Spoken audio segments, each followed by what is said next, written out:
Hello Stratters, we are back with Reaper King. Just to remind you what the deck is looking like, we're playing Scarecrow Tribal to fit our Halloween month theme. And we're going to be trying to drop as many Scarecrows as we can, create a lot of tokens of them, that way we can get even more effects with Reaper King, and blow up everything our opponent has, blow up their lands, blow up their creatures, until they have absolutely nothing, and then beat them down with a 6/6 commander.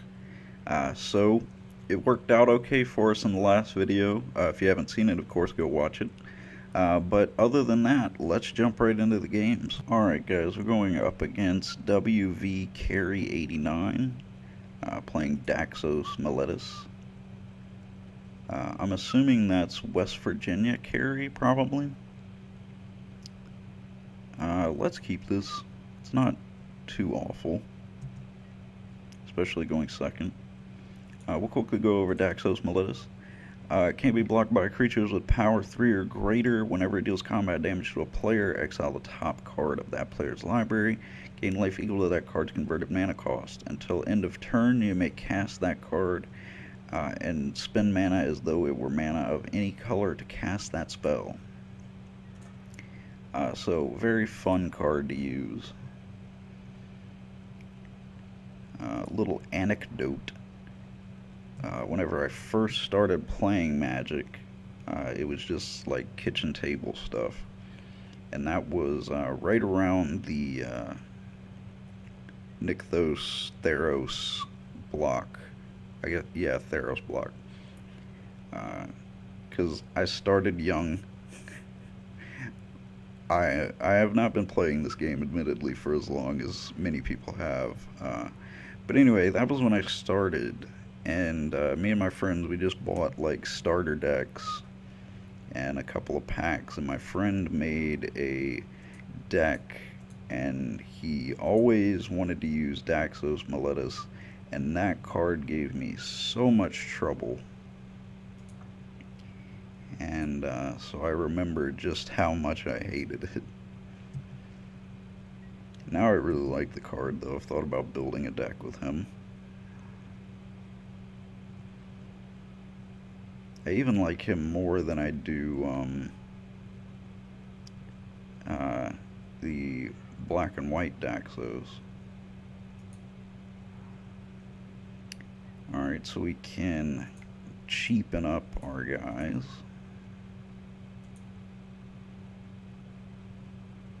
With our Foundry Inspector. So off to a good start. Of course, Stealer Resolve, gonna protect our Scarecrows.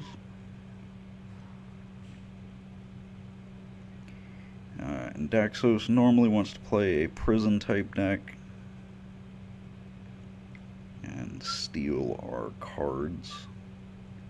I'm gonna let him do that, actually.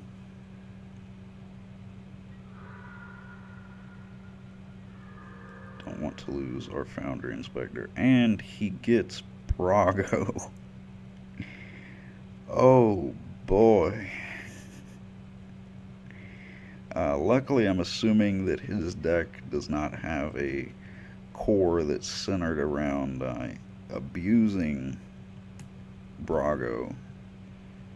But I would have liked to have had Brago. But in hindsight, if we would have kept Brago, then we would add Brago and Rights on top. So we would have had even longer digging for a what do you call it? For a land. So let's. This says power 3 or greater. And he has to deal combat damage. So let's put out something that not only blocks him but threatens him. So it's 3 or greater. So Tatterkite's the only thing that does that for us.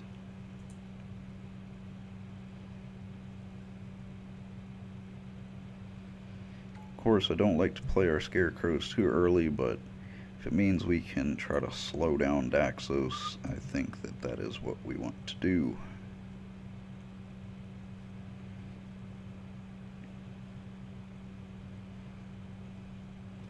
Yeah, there's quite a few things that he could get, and Brago, pretty good one for him to grab.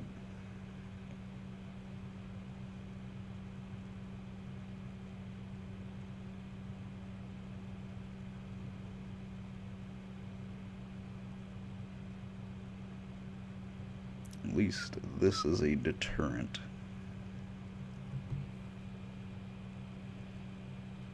On the plus side, our opponent does not have much going for himself outside of stealing Brago. Which one is this? Shield of Faith has Indestructible. So that's not good. I guess we could still block with Tatterkite just to keep him from doing any more damage.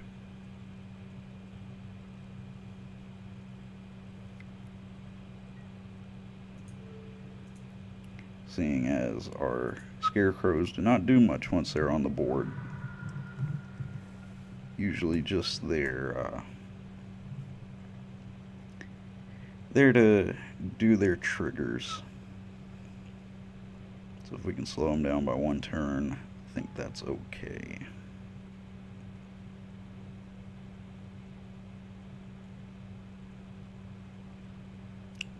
I think he made the mistake of flickering Brago. Good intent, but a misplay nonetheless.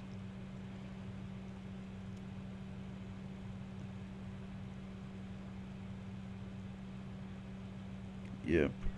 Moto is weird. It will not remind you of that. And it certainly does not remind you if you're about to flicker your commander to death.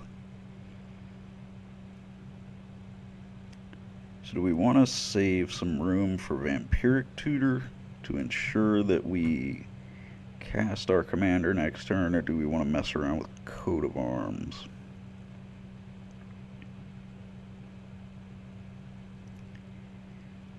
I think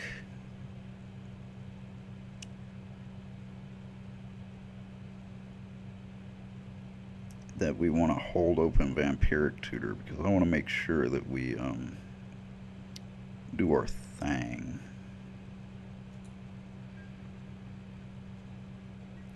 So we'll attack safely. Use Brago's effect. He may in fact have his own Brago in that deck. I wouldn't say that it would be a bad idea for him.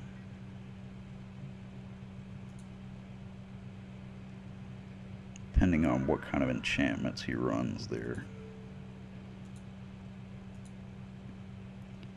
So we'll double flicker there. Get our blockers back.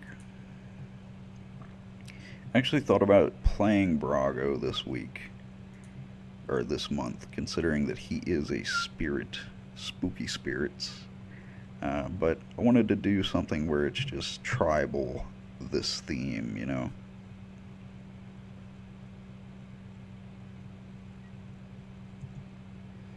So now, let me see. It's power 3 or greater, so Brago safely blocks Daxos.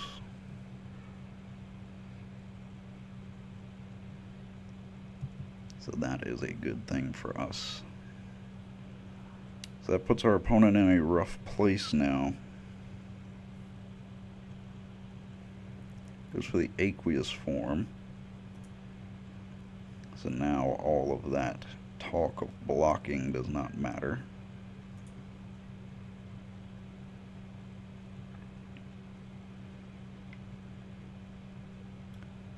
So we definitely don't want to use the Vampiric Tutor right now. I think we will be allowing our opponent the pick of the litter here if we did that.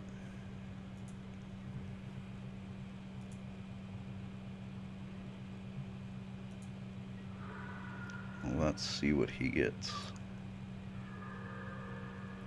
Otherworldly Journey. So I don't think that that does anything for him. Exile target creature. Yeah, so if he does that, he will lose all of his enchantments. So I'm going to say that that probably is not beneficial for him. We're going to tap, take 1 life, Vampiric Tutor, and end up losing 2 life to Vampiric Tutor, but I'd say it's a fair trade-off. Don't normally search for lands with Vampiric Tutor, but I want to make sure that we cast our commander next turn.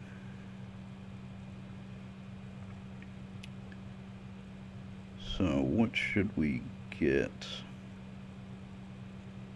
I think we should get Shivian Reef.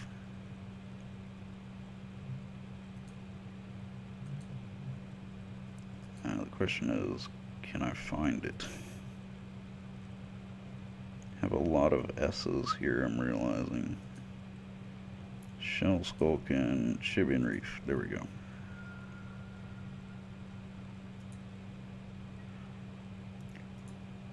Let us play it. Blue, green, red, black, white. So we had to pay a lot of life, but these dual lands tend to pay off.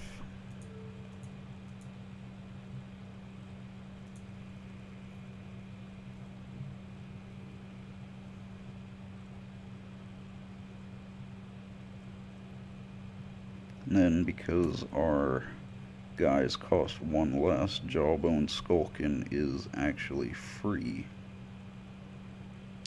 Goes ahead with the Swords to Plowshares onto the Brago. Probably not a bad idea. Brago would have allowed us to do a lot of fun things.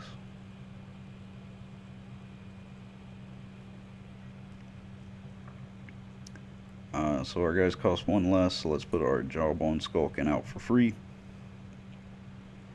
And we're going to pop that Shield by Faith.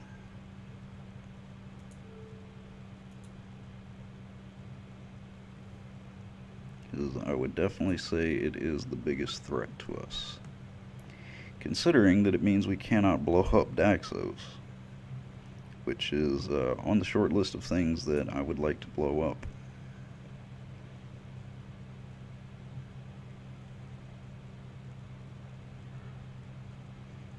I will mention that Daxos is another commander that is pretty good for budget players.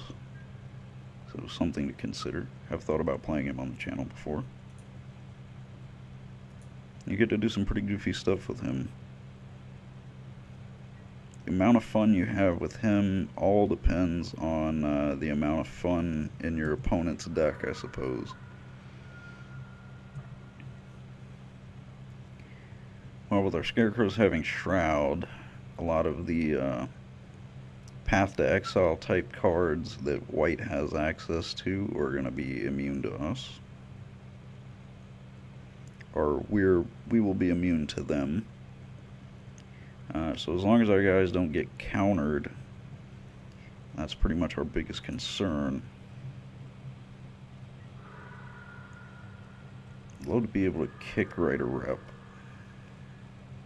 Because if we kick right a rep, we can kill Daxos and basically all of his,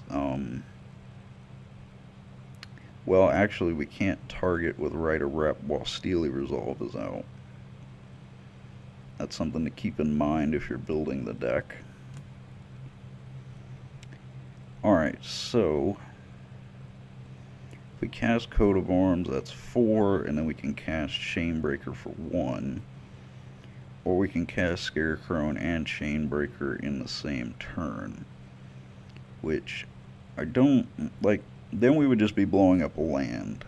And I think that I would rather save a guy in hand for when I have what is the word that I'm looking for? Better targets.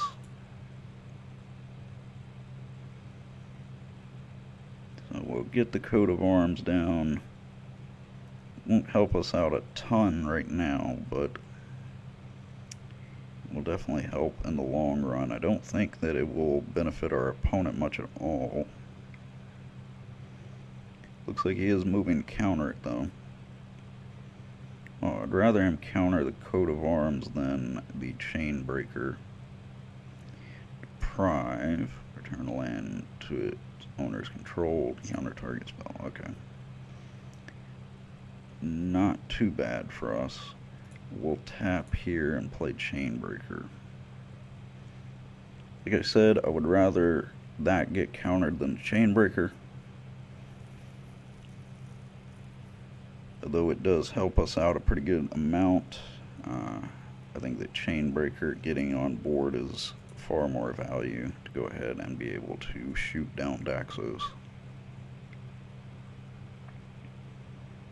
So here our opponent might be trying to protect Daxos. Target creature gets Shroud. Alright.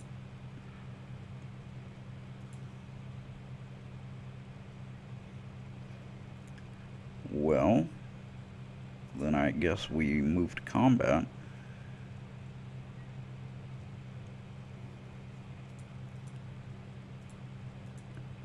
And we can hold back Chainbreaker. Well, I guess we can't hold back Chainbreaker for a safe blocker due to Aqueous Form. I guess we'll have to take the damage and see what our opponent can pull off of the top.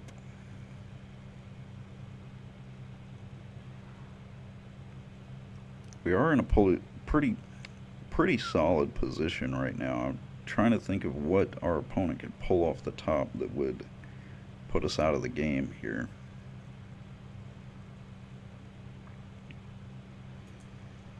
Kicker is 5. Don't really foresee us having 9 mana right now.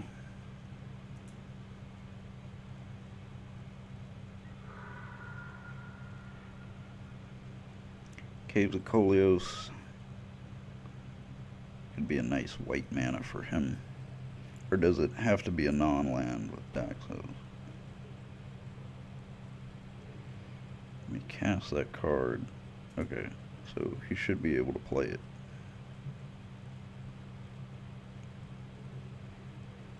Or I guess it's cast. That might be different than cards that say that he can play it. Mask of Avacyn, now that could help him out a lot. Does that give it Shroud? Oh, it gives him Hexproof, okay. So, Underground River.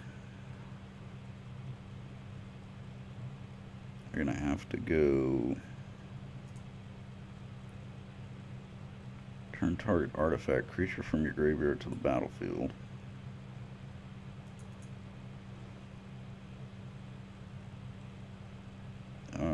We could go Scarecrow and sack it to draw a card and maybe draw another Scarecrow. I think that that's gambling a little bit too much.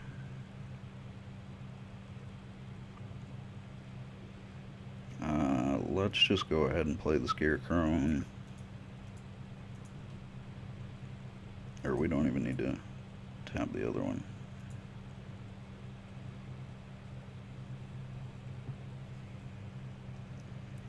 So Scarecrow hits the board.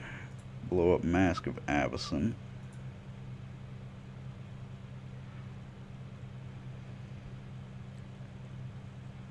Probably would have been better to blow up the Aqueous Form now that I think about it.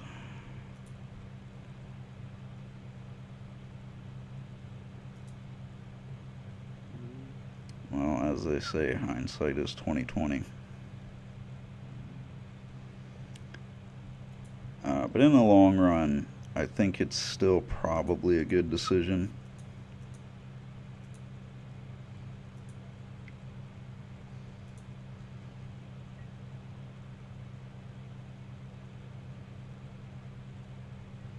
I think the fact that he is continuing to attack with Daxos instead of trying to save him as a blocker shows that our opponent is in a pretty desperate situation right now. So I feel comfortable attacking. I think that that shows that he doesn't have an answer in hand and is trying to dig for something in our deck. And also attacking gives him aqueous forms trigger to scry, and he's gotten a lot of scry, so we have to operate on the assumption that he is putting good things into his hand since he's had this many opportunities to scry. I think that as a player you should always think about that kind of thing. How many times has your opponent had the opportunity to scry? Because that every time that adds up, it does significantly increase the likelihood of them having answers to you. So Dillon's pro tip here: always make sure that you consider the scrying. So do we want to scrap Scarecrow? I don't think so. Alright, so cards to the battlefield under their control and draw a card. I just wanted to make sure that they came back this turn. Alright, so let's swing the whole board. I guess that wins us the game. But we still have this option.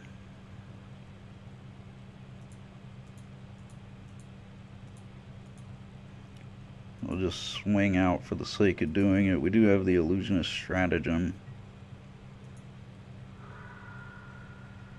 And that does it. We got our opponent.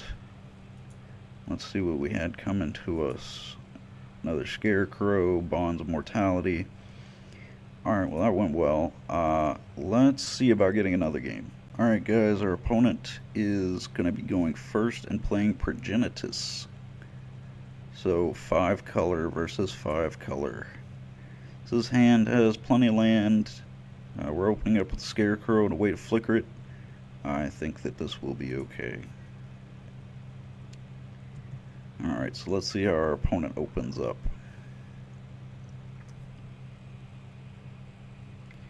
Game trail tapped.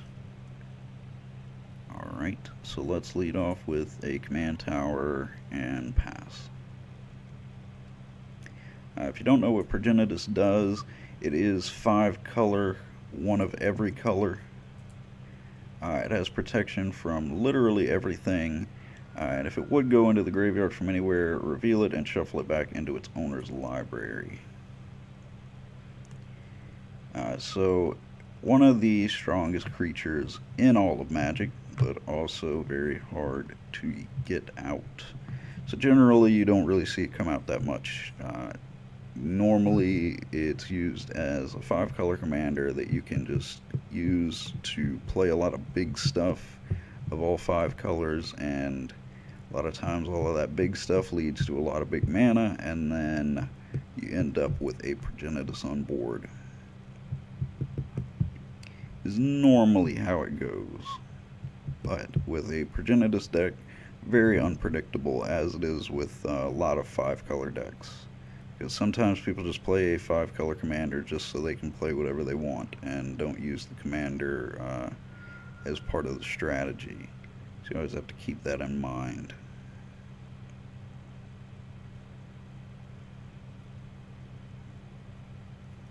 So what is our opponent going to go for here? Blue and green. Farseek. A card that I wish was in this deck.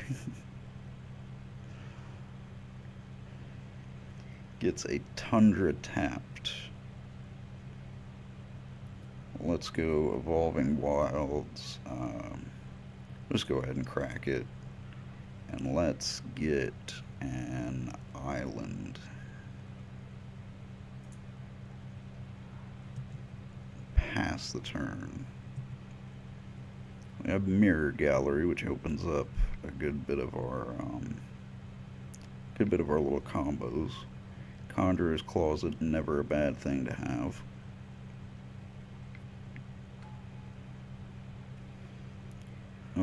have here? Petalmane, Baku, whenever a spirit or arcane spell. Okay, so spirits. I like spirits. I thought about playing spirits this month for, our theme. I think spirits fit the theme, spooky. We are going to have to pass here. We don't have anything to do.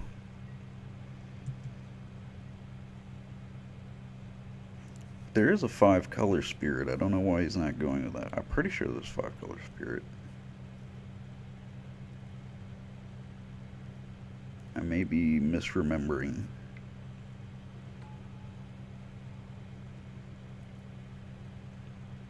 Dowsing Dagger. Whenever it comes into the battlefield, opponent gets the 2/2s. Equipped creature gets +2/+1. Whenever a creature deals combat damage, transform it into a land. Tap to add 3 of any color. Okay, so pretty dad blasted strong, if I do say so myself. Let's drop a swamp and pass the. This is 5-drop, right? Yeah. We'll pass the turn. There's so many 5-drops in our hand.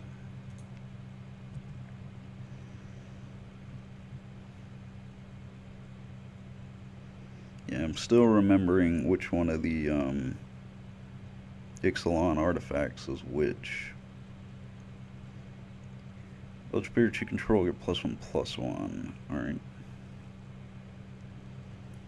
Hexproof, swinging in for 2. We're gonna I'm actually gonna take the damage, and the reason why is because I want to save these guys to block whatever swings in with the Dowsing Dagger. Granted, it's most likely going to be that thing, and I'm not going to be able to do anything about it. So let's go Mountain. Tap for green, tap for white. Cast our commander.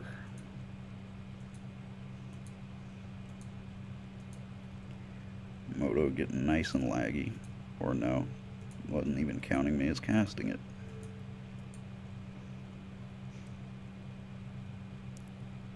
Alright, so we have a commander on board. Unfortunately, that thing is most likely going to be transforming next turn, and that is going to be a very dangerous land to deal with. On the plus side, we can destroy lands with Reaper King's effect. So, a whole lot of things going on there. That was a jumble of words. Take the damage. I really like the Ixalan artifacts that turn into a land. Not only are they really good, but just an interesting concept. Destroy a target non-creature. Well, non-spirit. That was not very polite.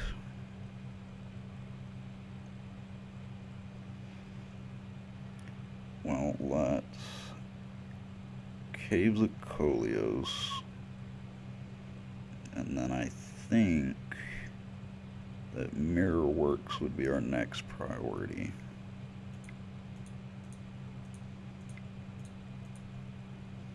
So we are set back a turn, but at least we do have things to do. We're not wasting a turn, I guess.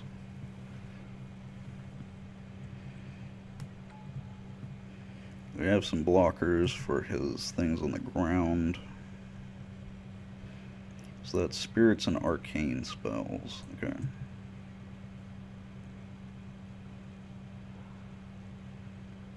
One of the most interesting archetypes to come out of Kamigawa. Kamigawa was one of my favorite sets. I know it wasn't exactly the greatest set in the world, but it gave us some interesting things for Commander. As well as I just like the theming. Maybe it's because I'm a weeaboo. I like my samurais and my ninjas.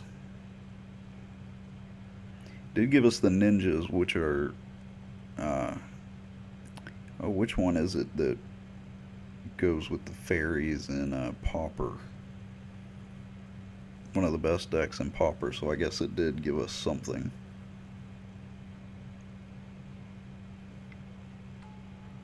Command Sphere. Yeah, that is one heck of a land. This will block here.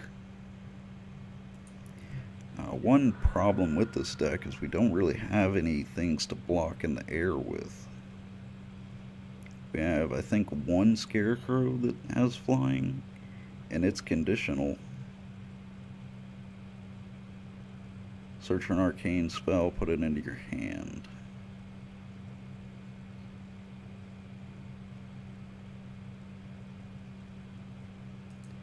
So that's... Whenever you cast an arcane spell, you may put a key counter. Okay, remove X key counters from Baku. Alright, so that thing has the potential to produce a lot of mana now. Glimmer Void. That works out pretty well. But at the same time, I'd almost rather play the Inventor's Fair.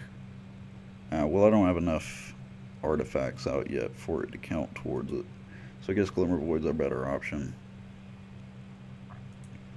So now we don't have to actually pay for Caves of Colios. And pay with Brushland. We can just use these to get our colors. Sounds like I'm like talking about like gangs, our colors. Hope I don't offend any of our gang member viewers. I know we have so many gang members in the audience. Like to watch me play Magic the Gathering. Not gonna be able to pay for that. Granted, that would be a scary gang. Alright, like imagine, because you know, like if they're gang members but also play Magic the Gathering, you know they have to be really crazy and really tough to make up for the fact that they play Magic the Gathering.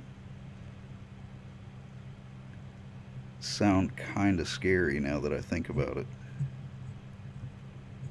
As a warning, kids, don't mess with them.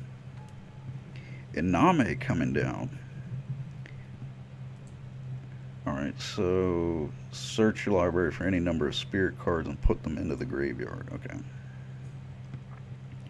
So let's see how many he drops.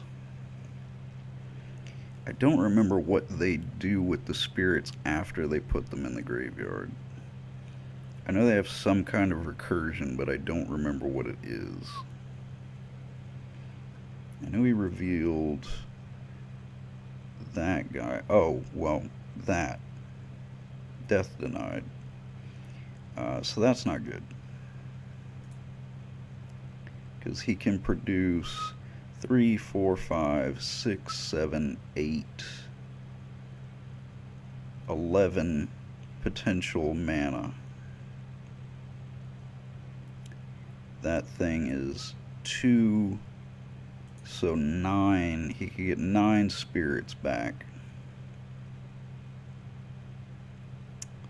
So that's something to keep in mind. If I kill that thing, that sets him back considerably. So I need to kill him and the green creature, but to kill the green creature I have to kill this guy. So that's kind of the plan right now. Or the 1, 2, 3 here. I don't know, he may go to do it this turn. Probably not. Probably wants to wait. So it looks like he got 4. So he didn't go for the all-out greedy. All right, so we can play 1, 2, 3. So we have 3 to work with. If we cast this one, oh wait a minute, this is a 5 drop. So let's see, 1, 2, 3, 4, 5, 6, 7, 8. So you with Mirrorworks is 6.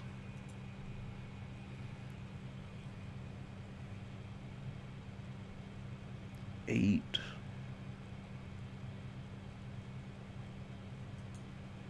Exile up to 2 creatures you control. It's bumming me out that we only have 8 mana. Because that limits me in a lot of ways.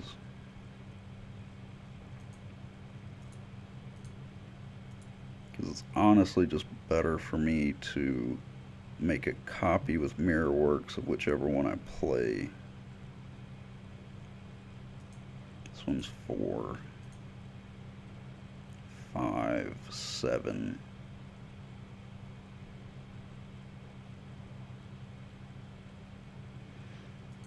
So when that one comes in, it's going to return a creature. Kieran.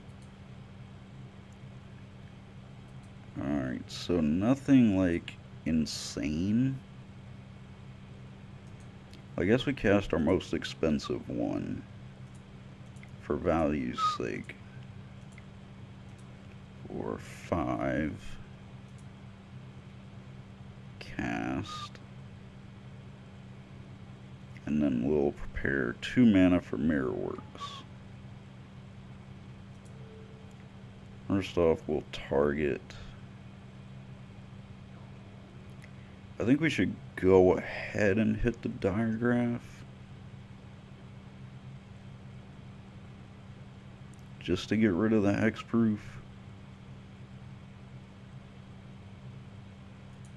Yeah.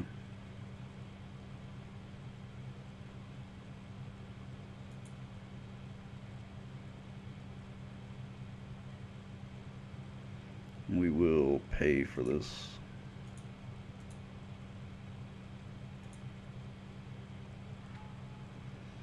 Get a copy and target the land.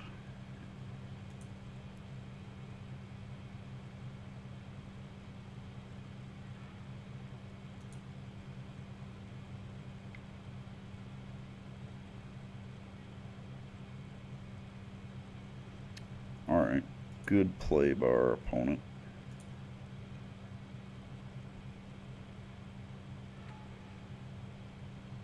Gets the rattle chains out. Gonna be able to give hexproof to all of his guys. So not a bad play. Not fun for us, but not a bad play. We're gonna hold back from attacking. Don't want to lose our guys to a double block. And we're gonna see how this goes. In hindsight, I probably should have just popped 2 lands. Well, let's see how many spirits our opponent goes to get back. So Infernal Kieran.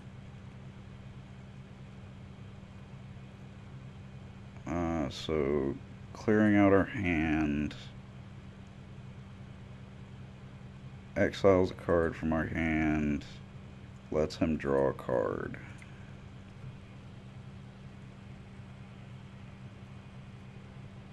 Alright, so enters with the divinity counters. Has indestructible as long as hand. We discard our whole hand. That's unfortunate. Because we had some nice things in there.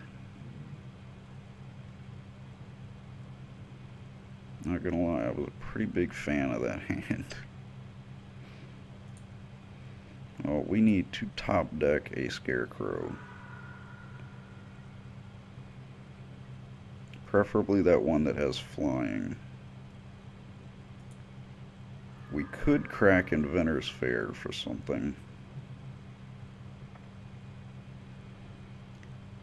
So we can mechanize production. Let's see, how much does this cost? So 4. So that's 5 out of our 8 mana. So that does not leave us with enough to cast mechanized production as well. but it could give us a Scarecrow that we could double. Because this is going to be 5 out of our 8. Okay, so here's what we're going to do. So 3, 4. To crack Inventor's Fair. Search your library for an artifact card. So, just stay with me, folks. You getting this, camera guy? Alright, we need one of our 1-drop Scarecrows, and I cannot remember the name of the 1-drop one. Heap Doll, there we go. And Heap Doll helps us out because we can exile a card from the graveyard if we need to. So then we pay for Heap Doll. Target the captain. Make 2 mana. Okay, so our opponent scoops it up, seeing that we can pop a lot of things. Honestly, I'm not sure whether our opponent should have scooped there. I feel like he definitely still had room to beat us. But we are going to get to blow up 2 things, so that was going to be here and probably here. So that definitely would have set him back.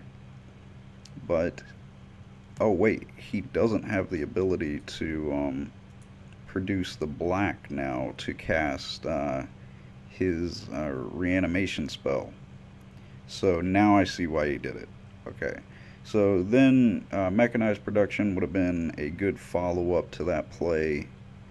So because we popped the land, that's what messed him up. Okay, so we would have been better to blow up the bad lands. What do we have coming to us? Field Creeper, so that would have been another. What's coming up next after that? Moto not showing us? That might be what's up next. But so the point is, it was not looking good for our opponent. Anyway, and first I didn't realize why he scooped, but now that I see that he wasn't going to be able to cast his reanimation spell, I kind of understand why he would choose to scoop it up. Makes sense, but it was a good game to our opponent. I forgot your name, but it definitely was a good game if you're watching this. I really enjoyed playing this deck this week.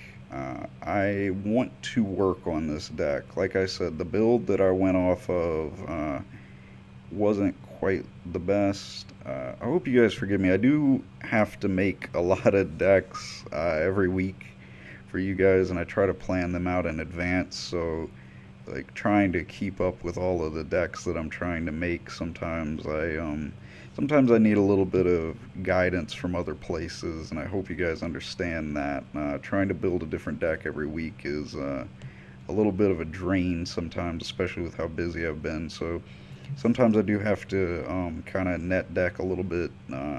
This may have not been the best list to go off of, but I really like the focus on the gimmick. Like I said, I'm very much a gimmick deck player, but there's definitely some room to upgrade this deck. The deck list is going to be in the description, so if you guys want to check it out, I recommend that you do. And tell me what you guys would do. Like I said, the biggest thing for me is teching in a little bit of removal and some mana acceleration. But like I said, I really love this gimmick. So let me know what you guys think of it. Do you like it? Do you think it should stay exactly the same, or do you think you would update it? I think I'm gonna update it and continue to play it because it's really fun, and it can do a lot of goofy things. It can upset a lot of people because of the land destruction aspect of it, so you might lose a couple friends, but it's still a really fun deck, so I recommend it. Like I said, let me know what you think if you play it. Be sure to let me know how you do with it. Do you succeed with it? Do you fail with it? I want to know. And how are you liking the month of Halloween? We got 2 more weeks left, so you never know what format or what deck I'm going to throw at you. So anyway, With all that being said, it's time to shill. So if you like the video, be sure to like it. It shows a lot of support and we do appreciate it. And if you want to subscribe to the channel, that's a great idea, because then you'll be able to see all of my videos as well as the videos from the other fantastic content creators here at Magic Gathering Strat. We appreciate it and we appreciate you. So have a great day. Thanks for watching, and I will see you in the next video.